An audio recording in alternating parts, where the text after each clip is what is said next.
है। तो ये डिब्बे और बॉक्स 2 है, इनमें क्या अंतर दिख रहा है? तो कोई भी 2 बच्चे आइए, एक एक बॉक्स ले लीजिए, आप भी ये ले लीजिए। अब बताइए इसमें क्या दिख रहा है आपको और उसमें क्या दिख रहा है? जी पूरा बराबर है। हाँ, और आपके इसमें? जी कम ज्यादा है। ये सब इसकी लंबाई चौड़ाई ऊंचाई सब बराबर दिख रही है, और इसकी लंबाई ये ज्यादा है, ये कम है, इसकी ऊंचाई भी कम है, मतलब कम ज्यादा है, आमने सामने बराबर है, इसका ये सामने बराबर है। ठीक है, लाइन सीखने वाले घन और घनाभ, जिसमें आपको बहुत कंफ्यूजन होता है कि घन क्या होता है, घनाभ क्या होता है। तो इसकी लंबाई चौड़ाई और ऊंचाई समान होती है, और जो घनाभ होता है इसकी लंबाई चौड़ाई ऊंचाई समान नहीं होती है। जैसे कि ये बॉक्स है, इसकी लंबाई चौड़ाई और ये ऊंचाई सभी दूर से आप कहीं से भी नापोगे तो बराबर होती है। और ये बॉक्स हम लेंगे तो इसकी लंबाई चौड़ाई ऊंचाई में अंतर होता है, समान नहीं होता है। तो अब बताइए कि ये क्या है और ये क्या है? ये क्या है? जी घनाभ। ये घनाभ है, ओके। और ये क्या है? घन है। तो समझ में आया कि घन क्या होता है और घनाभ क्या होता है। एक बार रिवीजन करते हैं कि जिसकी लंबाई चौड़ाई और ऊंचाई समान होती है, समान मतलब एक बराबर होती है, वो घन होता है, और जिसकी लंबाई चौड़ाई और ऊंचाई समान नहीं होती है वो घनाभ होता है।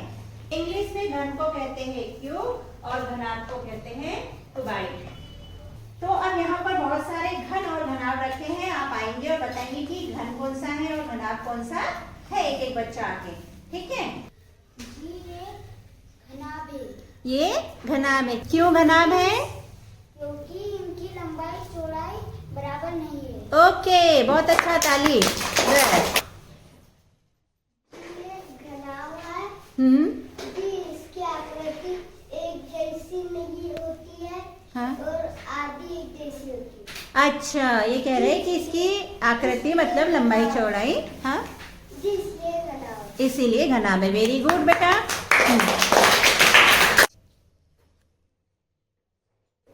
ये घन है और ये घनाभ। क्या इन्होंने सही बताया? जी नहीं। नहीं, आप कंफ्यूजन में हो। दूसरा बच्चा बताएंगे कि क्या है, जाइए। ये घनाभ है और ये भी घनाभ है।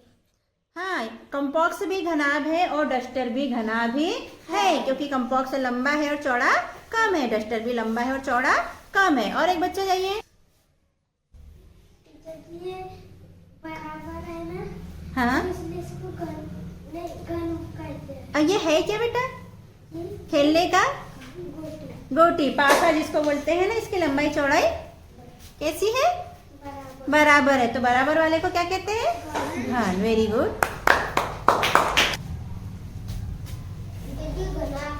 घनाभर इसको घनाभ कहते हैं क्योंकि इसके कोण बराबर। ऐसा दिखा, ऐसा हमारे साइड। हाँ, अब बताइए। क्योंकि ये कोण बराबर रहते हैं, क्योंकि इसकी लंबाई बराबर नहीं होती और चौड़ाई। तो ये समझा आपने बेटा। अब यहाँ चित्र पे आते हैं कि इस बॉक्स का अगर हम चित्र बनाए घन का तो कैसा बनेगा? इसके जैसे बनेगा। इसको देखो, ये सारी भुजाएं समान दिख रही है, और यहाँ घनाभ का जब चित्र बनाते हैं तो इसमें ये ज्यादा दिख रहा है और ये कम दिख रहा है। ठीक है, घन को इंग्लिश में क्यूब कहते हैं और घनाभ को इंग्लिश में क्यूबाइड कहते हैं। ठीक है, तो ये भी याद आप रखिएगा। तो यहाँ इस आकृति में जब हम घन की आकृति बनाते हैं तो ये आकृति में लंबाई चौड़ाई और ऊंचाई तीनों क्या होता है? बराबर होता है। लेकिन हम जब घनाभ की आकृति बनाते हैं तो इसकी लंबाई और चौड़ाई, देखो ये लाइन बड़ी दिख रही है और ये यहाँ से छोटी दिख रही है, तो समान नहीं होती है। ठीक है,